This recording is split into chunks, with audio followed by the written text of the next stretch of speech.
Vale, hola a todos, ahora un saludito formal. Voy a pasar varios avisos importantes. El sábado 23 de marzo a la mañana, aquí solo presencial, lamento decirlo, va a estar Mariana Indart, que viene de Argentina, es una de las fundadoras de Umbral y tiene una experiencia personal clínica muy interesante de Umbral entre sus dos profesiones, porque es profesora de yoga y practicante de yoga y va a hablar un poco del borde entre el trabajo corporal y el psicoanálisis, el umbral, dice ella misma.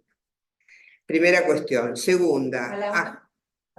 10:30. 10:30, gracias. El 1 de junio, abriendo agendas, es la reunión anual de profesionales colaboradores de Umbral en el Hotel Montblanc, como siempre estos últimos años. Lo vais a enviar por mail, ¿no? Todo por mail, pero lo que quiero decir es que si Para alguien adelantar. tiene alguna propuesta artística, musical o tal para hacernos, que estamos en la organización, podéis proponer. Porque las reuniones anuales de Umbral tratamos de que tenga un ambiente de trabajo, pero de fiesta. Muy bien. Comemos rico, bailamos, escuchamos música. Bueno. Entonces, hoy vamos a el capítulo, la clase 6. Ay, no, tengo otra cuestión más.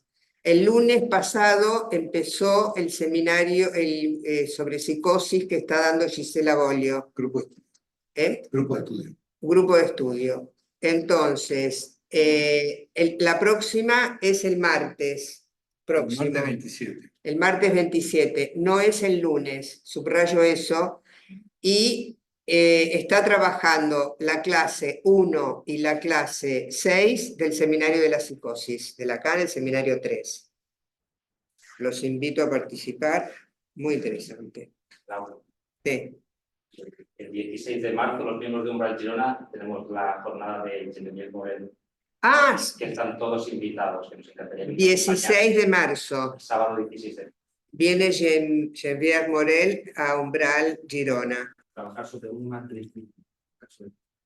Sí, y es interesante que digas esto, lo del matricidio, porque, perdón, ¿es el caso que trabaja Laura Alcoba en la novela?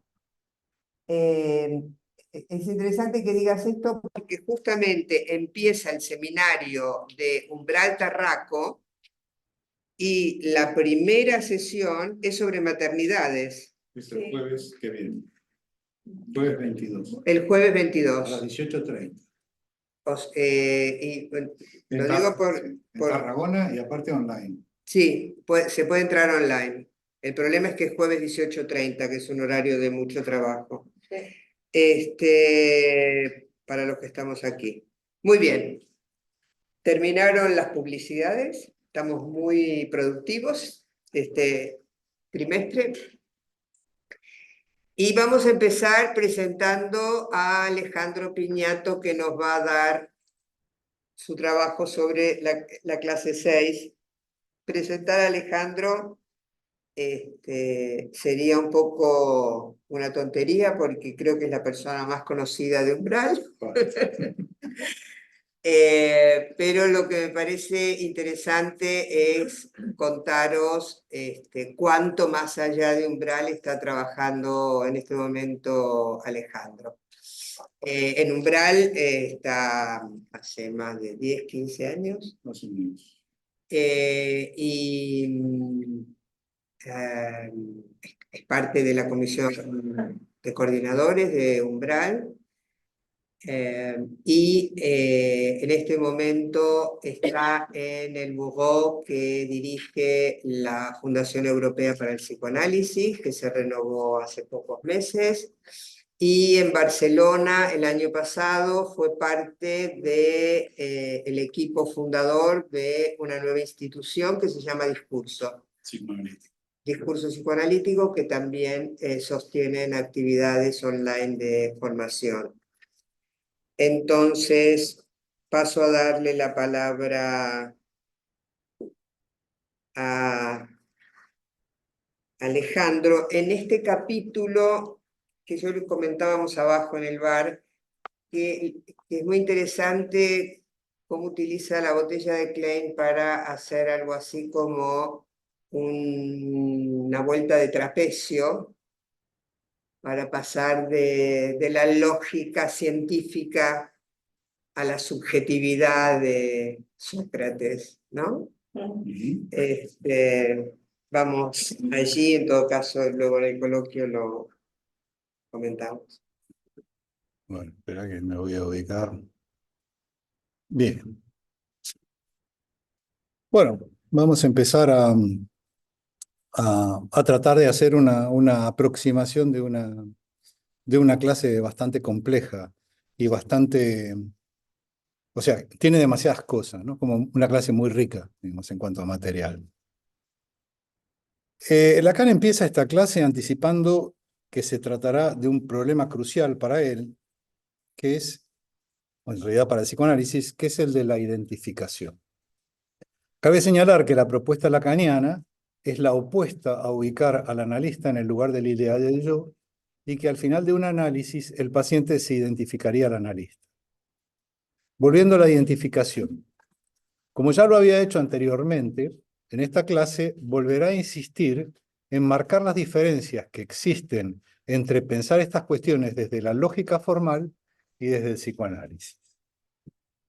El positivismo lógico se propone analizar la estructura del lenguaje quitando el contenido. Tal vez uno de los objetivos es evitar todo tipo de confusiones o de ambigüedades y contradicciones, utilizando herramientas de la lógica matemática. Podríamos pensar que un obstáculo al positivismo es el hecho de que el lenguaje plantee paradojas o contradicciones, algo que desde el psicoanálisis, eso lo sabemos, será rechazado de plano. En este diálogo con el positivismo lógico aparece la paradoja del conjunto universal, o también podríamos decir el conjunto que contiene a todos los conjuntos, pero no se contiene a sí mismo. El ejemplo más conocido es el catálogo que contiene a todos los catálogos de una biblioteca, pero al no contenerse a sí mismo, no contiene a todos los catálogos. La pregunta sería si es posible hacer un catálogo de catálogos que no se incluyen a sí mismos. El catálogo universal podría estar incluido porque no podría contenerse a sí mismo. Estamos aquí pensando en una lógica que plantea contradicciones al quedar siempre un elemento que queda por fuera. Justamente, de eso se trata en psicoanálisis, de que hay algo que queda por fuera, de que hay una falta. Otro elemento que señalamos aquí es cuestionar el principio de identidad. ¿Por qué? Porque un significante no es igual a otro. Un significante es pura diferencia. El ejemplo que podemos dar es el tipo de frases que utilizan dos sintagmas aparentemente iguales, pero que evidentemente no son lo mismo. Una madre es una madre. El primer significante madre no tiene el mismo significado que el segundo. Como no hay una identidad de significante a significante, sino que el sujeto es un significante para otro significante, este necesitará identificarse. Aquí vemos la crítica que hace Lacan al concepto de clases, relaciones y números de la lógica positivista, lo que le llevará a criticar los círculos de Euler. Tal vez sea más familiar para nosotros hablar de diagramas de Venn. La diferencia es que en los círculos o diagramas de Euler no necesariamente se representan todas las intersecciones. Estamos hablando de una forma de representación por medio de círculos que permitirán representar de manera gráfica estas clasificaciones. Pero los círculos se enmarcan en una representación geométrica plana. Más allá de señalar, como lo dice Lacan, hay una relación entre la representación de la imagen, círculo, y una esfera, que sería la representación gráfica de un cuerpo. Retengamos que tanto un círculo como una esfera poseen superficies, pero habrá que señalar diferencias con respecto a la esfera. La superficie de una esfera es una superficie continua. Entonces, pensamos en esta idea de comprensión y extensión, en el sentido de que una definición por extensión implica el poder nombrar a todos los elementos que están incluidos en un conjunto, en tanto que la idea de comprensión, más allá de la doble lectura que puede tener en francés o en castellano, nos lleva a la idea de aquello que está comprendido, incluido en el conjunto. Dice Lacan que en el círculo imaginamos el conjunto numérico de los objetos sin poner el acento en las condiciones que implica la entrada en juego del número y que son radicalmente diferentes de las características clasificatorias.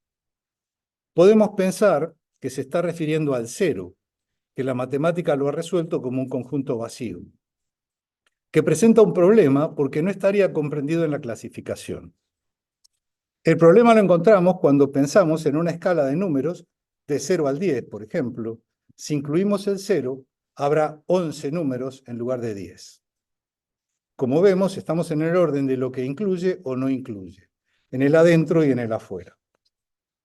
Podríamos preguntarnos qué diferencia hay en un aspecto vinculado a la geometría plana y las propiedades topológicas.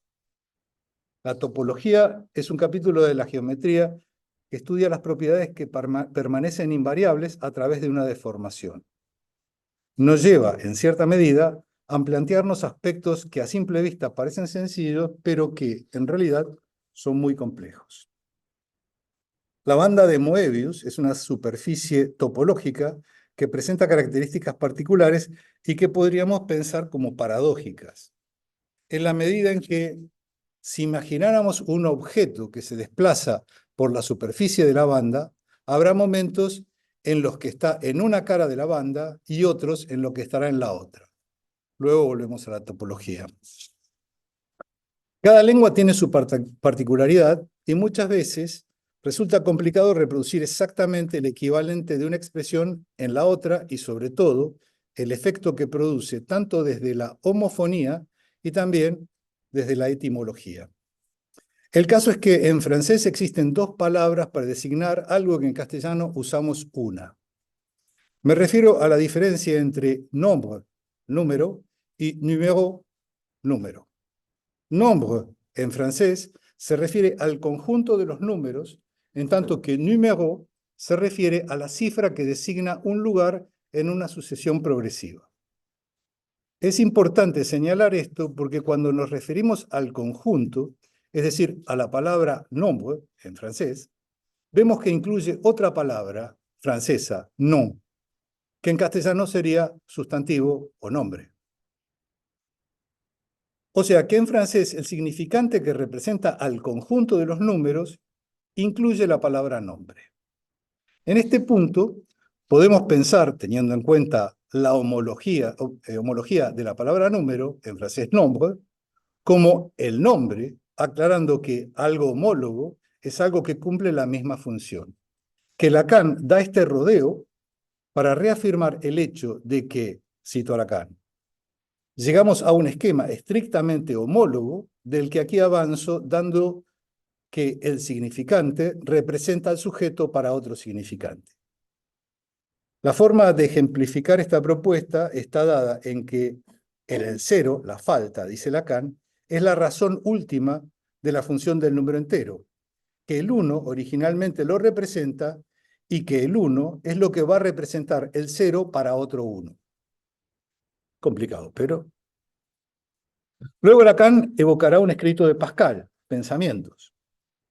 Pascal fue un pensador matemático, físico y filósofo que ha hecho grandes contribuciones a la física, por ejemplo, la medición de la presión atmosférica en hectopascales.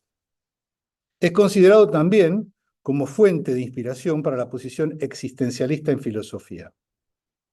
¿Por qué Lacan cita a Pascal? Como hemos visto, Lacan, además de poner en juego al lenguaje, ha utilizado juegos de palabras y también ha utilizado una palabra que no tiene equivalente en castellano, l'enjeu, lo que está en juego. También pensó el análisis como un juego por el hecho de que hay reglas y que en cierto sentido hay apuestas.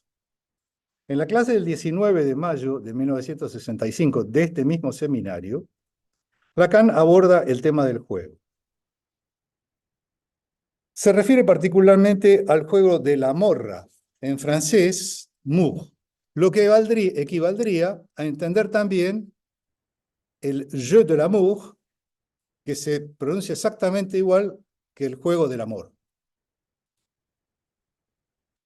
Es el equivalente a lo que nosotros conocemos como el juego de piedra, papel y tijera. Nos adelantamos a esta clase porque de alguna manera hay algo de la anticipación del tema, hablar, de lo que se refiere al juego y a la apuesta. Las referencias a Pascal pueden ser pensadas en dos aspectos. Por una parte, recordemos que Pascal trabajó sobre cálculos de probabilidad y sobre las apuestas.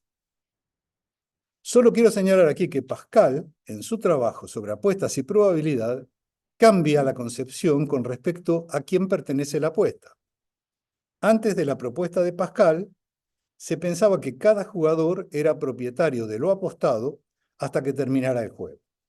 Pero Pascal, a través de su estudio matemático de las probabilidades, sienta las bases del cálculo de probabilidad y permite que se reparta justamente lo apostado antes de que termine el juego. Para el psicoanálisis, lo que está en juego es el saber, el sujeto y el sexo. Como no es posible acceder al sexo, el juego se reduce a la relación del sujeto con el saber. Otro aspecto que cita Pascal, que en cierta forma nos da paso a pensar a la topología, es la referencia a una esfera infinita cuyo centro está en todas partes y la circunferencia en ninguna. Habría tres probabilidades de interpretar esta frase. Por un lado, pensando en el aspecto religioso de Pascal, puede ser pensado en el sentido de la omnipresencia de Dios. En un sentido matemático, intentamos pensarlo en función de la idea de infinito y de un objeto con una superficie continua. Por último, podemos pensarlo en un sentido existencial. La existencia es omnipresente.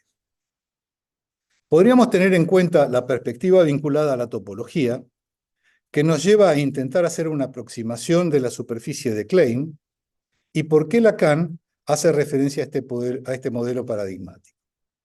En clases anteriores ya habíamos hablado de la banda de Moebius, del cross-cup y del toro. Todos estos recursos complejos son utilizados por Lacan para profundizar con respecto a las posiciones subjetivas del ser.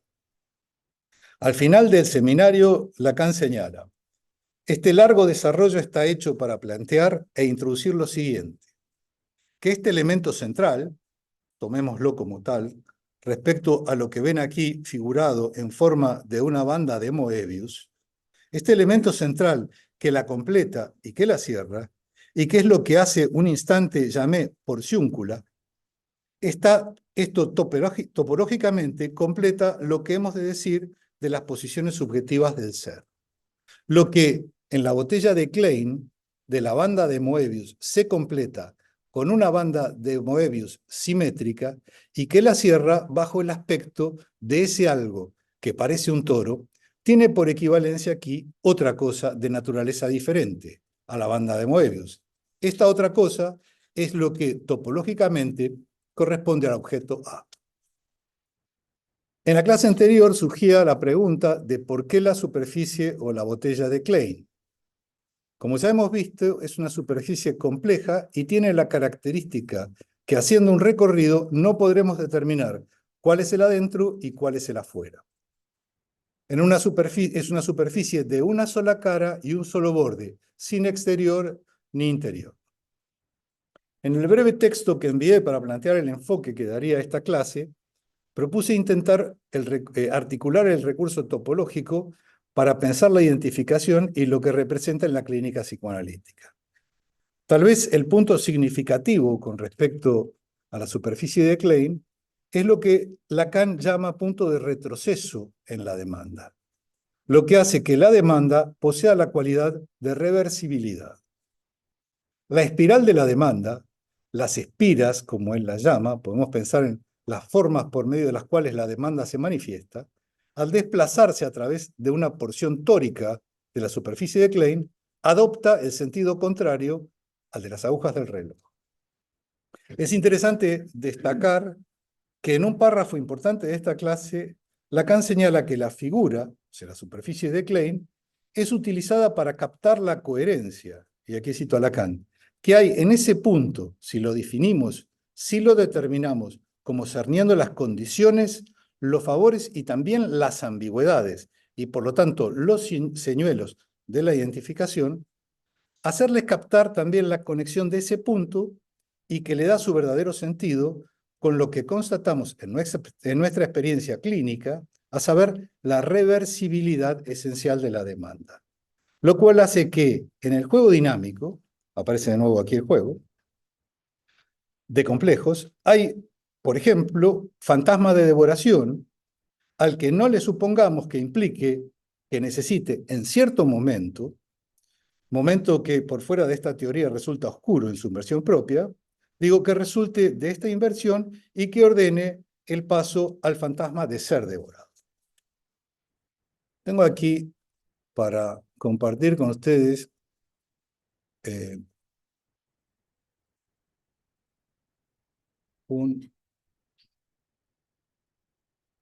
para que veamos aquí un poco esto que estamos tratando de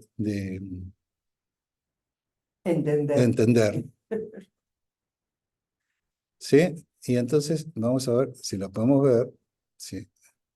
Entonces ahí vemos que aquí hay, no sé bueno, si se ve el ratón, digamos, la flecha, hay una espiral de la demanda que va en un sentido y al pasar para el otro lado va en sentido contrario. ¿Sí?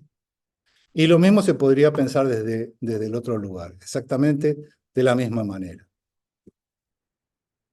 Luego Lacan, habiendo marcado las diferencias con los círculos de Euler, en el sentido en que al no precisar en qué superficie descansa, puede definir dos campos estrictamente equivalentes en el interior y en el exterior.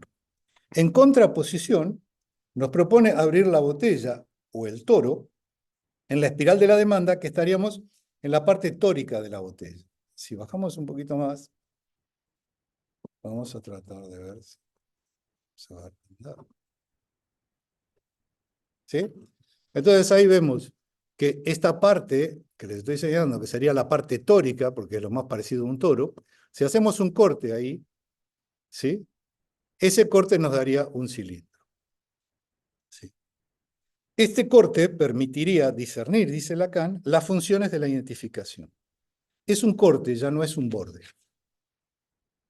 Esta representación estaría dada por ese corte topológico en la superficie de Klein y la proposición que luego propone sería de esta forma. Es decir, todos los hombres son mortales, Sócrates es mortal. De aquí pasamos a pensar esta articulación en términos de predicación, de juicios o de conceptos. Y entonces aparece otro diagrama, también complejo, que vamos a tratar de entender, y dice Lacan, ven entonces que representado en azul, al parecer esta línea A es azul, ese círculo de retroceso A, el círculo está hecho con la línea que se refleja en el borde B, que está acá arriba, ¿sí? Para retomar su trazo en la otra parte de la superficie B', sobre la que separa de la primera el círculo de retroceso. Pero si sucede esto, la primera mitad del círculo, la que era exterior en la primera mitad de la superficie que acabo de definir así, continúa por el contrario en el interior de la misma superficie. Y ahí vamos a otro esquema donde vemos la botella y donde vemos que si la demanda, como veíamos, llevaba un sentido, en este sentido, cuando pasa del otro lado, adquiere el sentido inverso. Entonces, dice Lacan, en este nivel, Perdón, sí. inverso porque donde subía baja. No, es porque, vamos al anterior. Acá se ve claramente. Si yo hago este sentido aquí, Sí. cuando pasa al otro lado, el sentido es exactamente inverso.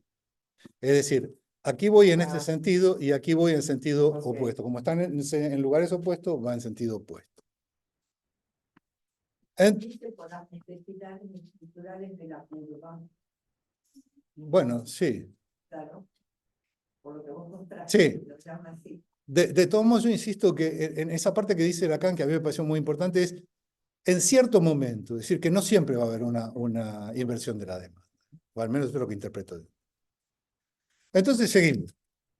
Aquí, en contraposición a las proposiciones de los silogismos propuestos por la lógica positivista, vemos que no están en el mismo campo.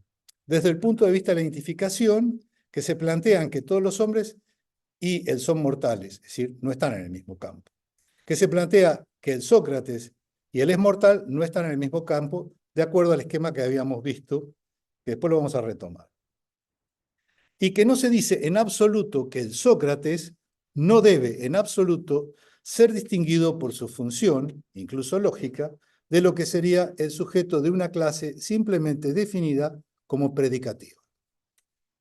La lectura que se puede hacer de un silogismo como el que se refiere a Sócrates está enmarcada dentro de una lógica formal, y lo que Lacan está criticando aquí es este criterio que él dice huele a escolar, de considerar una suerte de universal del hombre. La respuesta es que no. Allí empieza a abordar la cuestión del nombre propio.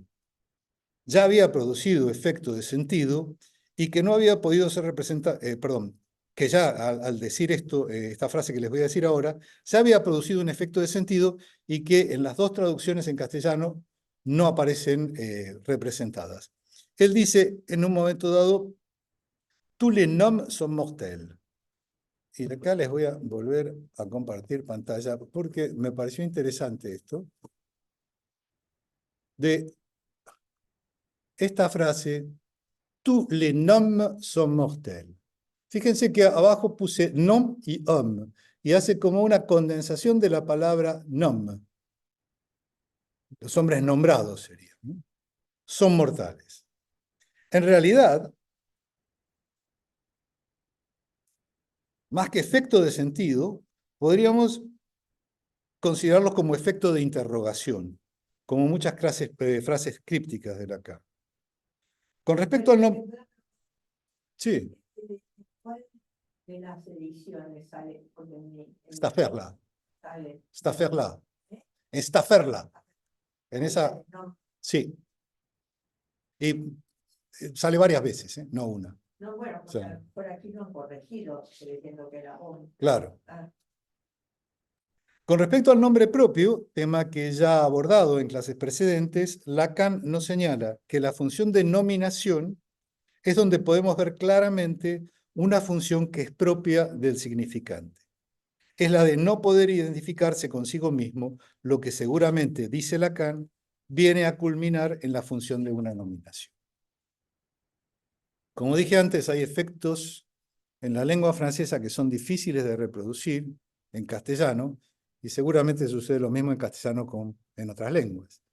Y me voy a referir a algo que a mí me generó mucha intriga, porque en una de las traducciones vi que decía en el soi-disant sediciente, y en el otro decía supuesto. No, susodicho decía. En la otra traducción. Claro. En la versión que estamos trabajando decía susodicho. Claro. Entonces ahí también, de nuevo... Y dice susodicho y otro dicho. Claro. Entonces aquí puse la claro. frase, mira, aquí la puse la frase.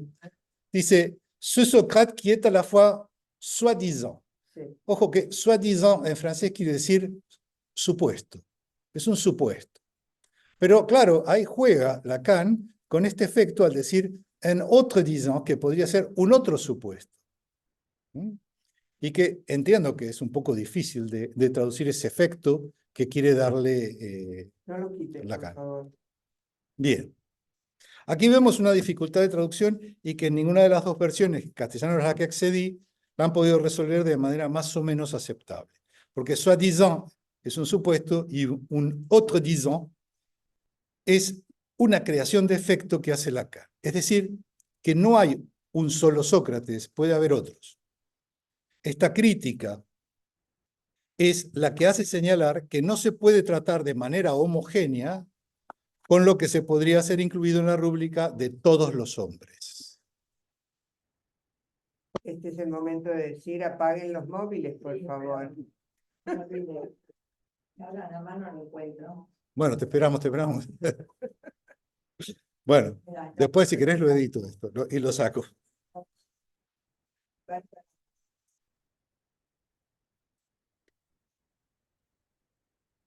Entonces puede haber otros. Esta crítica es la que hace al señalar que no se puede tratar de manera homogénea con lo que podría ser incluido en la rúbrica de todos los hombres. Volvemos un poco a lo que habíamos hablado antes en esta crítica, que lo que se escamotea es la función del sujeto que habla, el sujeto de la enunciación. Luego, este supuesto, soi-disant, que se dice Sócrates, de acuerdo a todo lo que han dicho de él, es algo que exactamente es lo contrario, que no dice. Pero hay dos cosas irrefutables, dice Lacan. Luego agrega una tercera, en cuanto a la interpretación de los dichos de Sócrates. La primera, es la voz. La voz de la cual Sócrates nos dice no era en absoluto una metáfora. La voz por la cual se detenía cuando hablaba para escuchar lo que le decía. ¿Qué puede ser una voz? ¿Qué quiere decir en el campo subjetivo? Ese pequeño objeto caído del gran otro, ese pequeño A, ese objeto A, dice Lacan. Aquí Lacan sitúa en la función de la voz en Sócrates algo privilegiado. Agrega, lo que sabemos también es que hay una relación fundamental entre ese objeto A, cualquiera que sea, y el deseo. Pero por otra parte, señala que Sócrates pidió la muerte. Pues no, justamente no, dice Lacan. Algo que también es irrefutable es que Sócrates no sabía nada. Bueno, Lacan relativiza esta afirmación, que no conocía nada, aunque algo conocía, algo con respecto al deseo. De ese algo, de eso sí que algo sabía. El deseo de Sócrates, el que se afirma en la Utopía, es el de ser aquel que interroga al amo. Entramos aquí, de alguna forma, en la dialéctica del amo y del esclavo. La visión del amo, dice Lacan, es la visión del esclavo, lo que quiere decir que el esclavo tiene un deseo, por supuesto, el amo también, pero el amo, tonto como es, no sabe nada. El amo se sostiene a sí mismo y es justamente lo que falla en el análisis hegeliano. Es un tema insoluble porque, dice Lacan, el gran apoyo del amo no es su deseo, sino sus identificaciones. La principal es al nombre del amo, a saber, al nombre que él lleva, bien especificado, aislado, primordial, es una función de nombre por el hecho de que es un aristócrata. Yo pensé ahí en l'état c'est moi. El Estado soy yo, dijo Luis XVI. Sócrates interroga al amo en lo que él llama su alma. Cito Lacan. ¿A quién hace testificar? Al otro, al gran otro por excelencia. El gran otro que tal vez sea fácilmente representado en la sociedad por el otro radical, el que no forma parte de ella, a saber, el esclavo. Y es de ahí de donde saca la palabra válida. Hay un punto en el que Lacan, más allá de la articulación de los círculos, señala dos términos: el deseo enigmático, pedir la muerte, y la pulsión de muerte. Dice Lacan, ¿y cuál es la relación? ¿Y cómo podemos deletrear lo que hay entre la exigencia de muerte de un gran ser vivo y esta famosa pulsión de muerte que vamos a ver tan implicada en todos los hombres, de otra naturaleza que los dos términos lógicos que ya he planteado, a saber, el hombre cualquiera o el hombre universal, en todo caso, el hombre sin nombre, y en mayor medida que no tiene nombre aún, que lo encontramos detrás de, es el inconsciente del hombre, ciertamente lo innominado aquí porque es indeterminado. Luego Lacan retoma el círculo propuesto, el que surge del análisis topológico, el que se producía al hacer un corte en la superficie tórica. En ese círculo, Lacan propone incluir debajo de Sócrates es un hombre, o sea, debajo de la palabra Sócrates es un hombre. Sería el círculo este. O sea que lo que propone Lacan aquí es que debajo de este Sócrates poner es un hombre. Sócrates es un hombre. En este círculo vemos tres letras, abajo la D de la demanda. En el medio, marcando el diámetro del círculo, la T de transferencia y arriba la I de identificación. La relación entre estas dos mitades de círculos son heterogéneas. Si una es la identificación, la otra es inversamente la demanda. Seguimos a la K. La relación entre dos mitades del círculo que son heterogéneas, por más que funcionen como señuelo, es precisamente ese diámetro el que la sostiene y que no existe en ninguna parte. Se está refiriendo a la función de la transferencia. Función que está ligada al otro, engañado, y al gran otro que engaña. Por último, concluye que la transferencia cumple una función en la medida en que engaña. Hacia el final de la clase propone tres términos, más allá de señalar que trabajará sobre la demanda, la transferencia y la identificación, pero estos otros tres términos son indeterminación, sujeto del inconsciente, certeza, como constitutivo del sujeto de la experiencia y como objetivo del análisis, y engaño, en la vía que utiliza para su identificación. En el final de la clase, Lacan alude a un esquema que utilizó en el seminario anterior, que creo que lo trabajó Alejandra Quintas, si no me acuerdo, el del deseo, ¿te acordás? A lo que hace referencia aquí es a la pulsión, a ese trayecto de ida y vuelta de la pulsión y a las tres categorías de indeterminación. A las tres categorías de indeterminación, engaño e incertidumbre. Y agrega la categoría de imposible.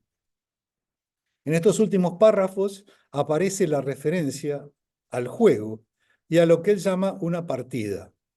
Partida que fue construida de manera tal que en todos los casos está perdida. Concluye que cómo ganar esta partida es el mayor problema crucial para el psicoanálisis. Hasta ahí. No quiero más.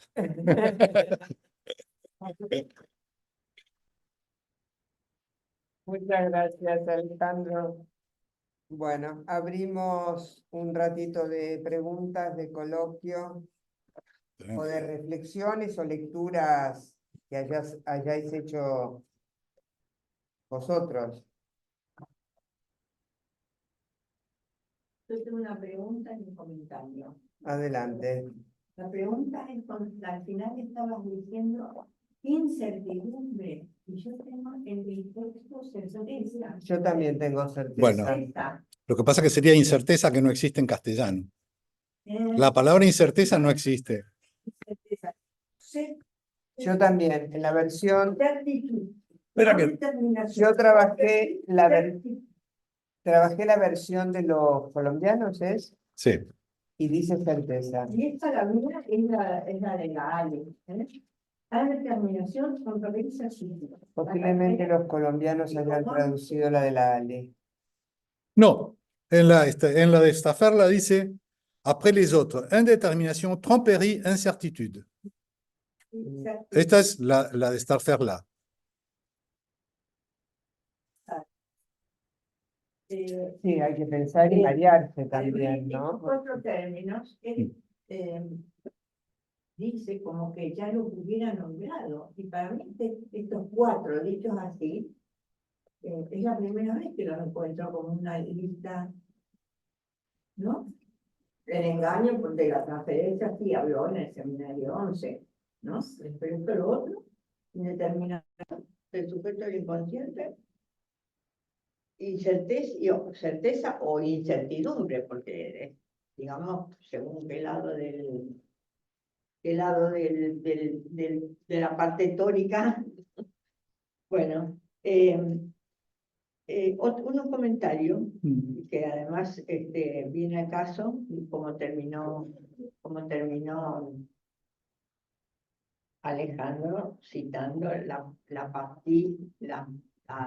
partida de Pascal, porque Lacan empieza y termina, empieza con Pascal comentando, pero comentándolo no como científico, sino como gran neurótico. Sí. Como gran neurótico, y cita las memorias de su hermana, que se hizo monja. Fue toda una cosa. Yo realmente, por lo que he leído de la biografía de Pascal, yo pensé que él era un melancólico y que tenía como brotes, no que era un Pero gran aparte murió muy neurótico, joven, murió a los 39 años. porque tenía Murió a los 39 visiones, se años. sentía llamado por Dios. Bueno, además pobre que tenía un montón de enfermedades y se murió joven, era un genio impresionante y se murió jovencísimo. Bueno, pero él, la gran partida de él, en la búsqueda del otro, era la apuesta de Pascal. Si no sabemos si Dios existe o no, pensemos que existe por si acaso. Esa es la gran apuesta, esperando, digamos, la existencia del gran otro, ¿no? En el fondo, como dice Pommier, mandar el gran otro al cielo es una manera de parricidio, por eso Lacan puede decir un gran neurótico, vamos a analizar a Pascal. Pero es interesante como al final Lacan juega con la parte, que es el objeto A, y la partie, porque en francés partie es parte y partida. Sí, partida de juego, de jugada. De jugada, claro. De partido, Bueno, me encantó tu recorrido, porque es una clase muy difícil y Gracias. ¿no? Lo único que yo diría es que cuando él habla de los círculos, empieza por Euler, que también como como ya he leído este seminario otras veces, busqué Euler, busqué las vidas, ¿no? Sí, yo también sé la vida de Euler. Y Euler era un señor muy normal, que vivió muchísimos años, estuvo 40 años casado con la misma señora, después se casó con la hermana de la señora. Eso es el muy normal. Normal, porque no era un desesperado como Pascal, era un normal. Bueno, pero tuvo esa era, vida en la corte sí, bueno, pero rusa y todavía más genio que él, porque hacía unos cálculos matemáticos, bueno. Y no, aunque escribió, yo acá de la crítica de Lacan, desde el punto de vista de las mujeres, cuando dice escribió para una retardada. Sí. Está mal traducido en uno de los textos. Esta princesa no era una demerée, ¿no? Y las mujeres de Euler tampoco, eran mujeres cultas, refinadas y sobrinas de una gran geógrafa y viajera, cuyo nombre en alemán no recuerdo. Entonces, ahora que es interesante porque Lacan sabe todas estas cosas, ¿no? Pero sin embargo, su cosita... No, descalifica a Euler y además, descalifica a las mujeres de una tirada. Y además, lo que se dice de Euler, que escribió 200 cartas, que fue publicada y fue un bestseller. Era un gran divulgador científico para la gente que no era genio. No. Bueno, eso es un comentario, aparte de que me encantó el recorrido. Bueno, gracias. Bueno, yo tengo alguna cuestión, un comentario. La cuestión esta de la reversibilidad de la demanda es donde Lacan, en este texto, localiza la identificación. Y nosotros tenemos esa localización ya, si no hago una mala lectura, en el seminario 4, cuando dice, cómeme. El niño tiene hambre y la madre dice, cómeme. Entonces el niño se transformará en demandante de ese objeto que la madre quiere que él desee o demande. Me parece tanto más simple explicado así que todas estas vueltas impresionantes. Efectivamente, él está haciendo dos cosas aquí, me parece a mí, para tratar de pensar su época de producción. Por un lado, para mí claramente avanza sobre el del seminario 11, agregando otros conceptos fundamentales del psicoanálisis. Lo dije cuando yo presenté, me parece que está haciendo esto. Pero además está tratando de dejar de lado el complejo de Edipo, es decir, poder contar las estructuras o funciones psicoanalíticas de otra manera, científica. No sé si estáis de acuerdo o no con esto que estoy diciendo, porque ¿cómo se entiende si no lo de la reversibilidad de la demanda? ¿No? Que lo que uno... ¿no? Yo creo... el puro, Sí. la voz pasiva y la voz activa. Sí, exactamente. Verbo, Pero por eso es explicado... Para nosotros es más fácil, pero él quiere formalizar. Sí, exacto. En su anhelo de formalización. Sí. Cosa de Lacan. Yo creo que para mí algo esencial y muy importante en esta clase, y lo que él considera como un problema crucial, es el lugar de la transferencia, ¿no? Es decir, sacar al lugar de la identificación para que el paciente se identifique, digamos, al analista, y justamente lo que señala aquí es que la transferencia es tramposa. Y la otra cosa que quería comentarte es que yo te agradezco muchísimo lo de la traducción de Les Hommes y Les Noms, muchísimo. Yo no lo tenía tampoco. Porque ahí se entiende claramente de que lo inconsciente es lo innominado, se nombra desde la conciencia. Cuando Freud dice hacer consciente lo inconsciente, es justamente poder nombrar lo innominado. Y si uno no tiene esa serie que tú nos enseñaste, no se ve tan claro, ¿no? Está muy bien. Lo que pasa es que un poco lo que yo decía, los efectos de sentido que produce, más que efectos de sentido, yo le veo como efecto de interrogación. Sí. Es decir, ¿por qué dice esto? ¿No? Sí. ¿Qué me resuena en esta condensación de una palabra, por ejemplo? ¿Algo más?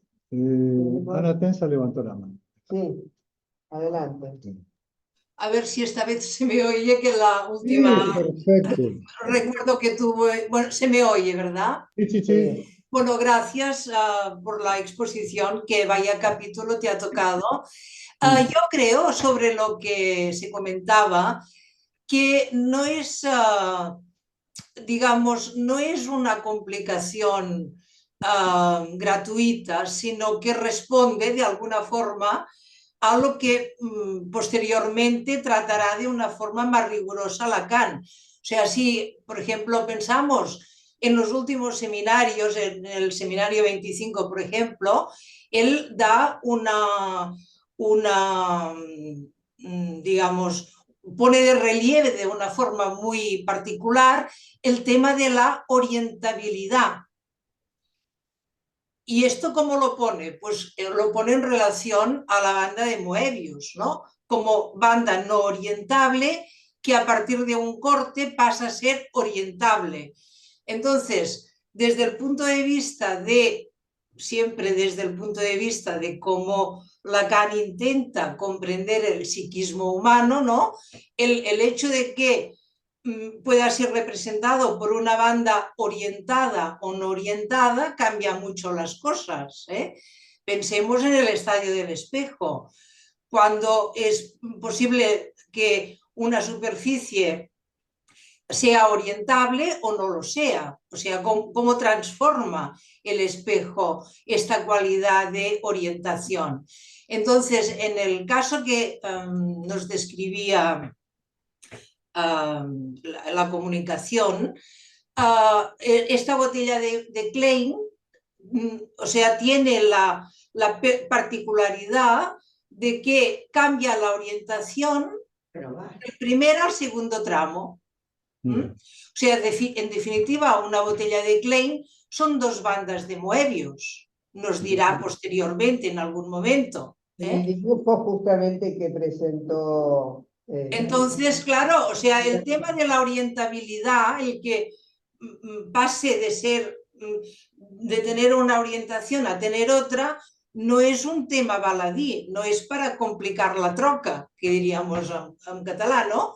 Sino que es un asunto importante, difícil de comprender y que, por ejemplo, repito, en el seminario 25, pues creo que quedó claro, dedica Ana. 2 o 3 capítulos al tema de la orientabilidad. Claro, Pero no nos no compliquen está más aquí, porque pero vamos a llegar al 25 también. llegaremos No, al no, quiero decir que era Vamos. solo una pequeña acotación para tener un poco de gracias. paciencia en este sentido, ¿no? De decir, todo se andará, igual algún día somos capaces de entender mejor por qué se complica la vida de esta manera. Ya. Vale. Vale. Lo vamos siguiendo, por eso lo estamos leyendo. Bien. Hay una cuestión que voy a transmitirles que me parece muy importante. Alejandro ha encontrado otra versión del seminario en castellano que han traducido unos colegas de Colombia. Sí. Entonces se encuentra en www.analítica-apb.com. Sí, lo puedo pegar en el chat, ¿no? Esperá que lo encuentre. O me lo piden y yo los mando porque lo tenemos en WhatsApp. Y podemos mandar el seminario así, pum, entero. Igual acá. Es esta, Alejandro. No, No, esa es la de la Escuela esa es Freudiana de Buenos justamente Aires. Esperá. www.analítica-apb.com. Bueno, por De todas maneras, yo trabajé con esta para la clase de hoy y me encontré con que montones de cosas que Alejandro trajo de su versión en francés no están, ¿eh? Quiero decir tampoco en que... mi versión en francés. Y tampoco en la tuya. Yo por eso. recomiendo la versión de Staferla. Sí. Aparte por los gráficos que tiene. El problema es que está como muy pequeñita la letra, entonces hay que agrandar. Pero se puede ampliar. Bueno, ¿Puedo decir otra cosa? siempre, si tenemos varias versiones, nos vamos Claro, armando el vamos trayendo. puzzle. Sí. Adelante, sí. Sobre lo de Sócrates, Lacan trabaja con la apología de Sócrates, escrita por Platón. Y justamente, porque él está hablando también como de relaciones entre personas supuestas, históricas, pero Platón relata que él no estuvo en el proceso, faltó, todos sus amigos lo acompañaron y él no estuvo. Y entonces Lacan dice que también hay una agresión en la menor del silogismo, al decir, bueno, todos los hombres son mortales, Sócrates es hombre, por lo tanto Sócrates es mortal. La menor, Sócrates es hombre, ¿no? ¿Qué hombre? ¿No? Como estaba dividido en dos, y él dice que era una agresión de haberlo dicho mortal, y haber dicho también que había deseado la muerte, cuando lo que pasa es que no se pudo defender, porque lo llamaban corruptor de menores, porque les comía el coco, y además hablaba con los esclavos, lo cual era molesto. Y dice Lacan que cree que Platón escribió la apología de Sócrates como para neutralizar o por no haber ido. Para la exculparse, culpa, para exculparse. Para no haber ido, le escribe la apología, ¿no? Pero siempre en ese Sócrates inmortal hay como decir, ojalá te mueras. Que no se sé, muera. muérete. Sí. Vale, muchísimas gracias, Alejandro, de verdad. Gracias a ustedes. Esto-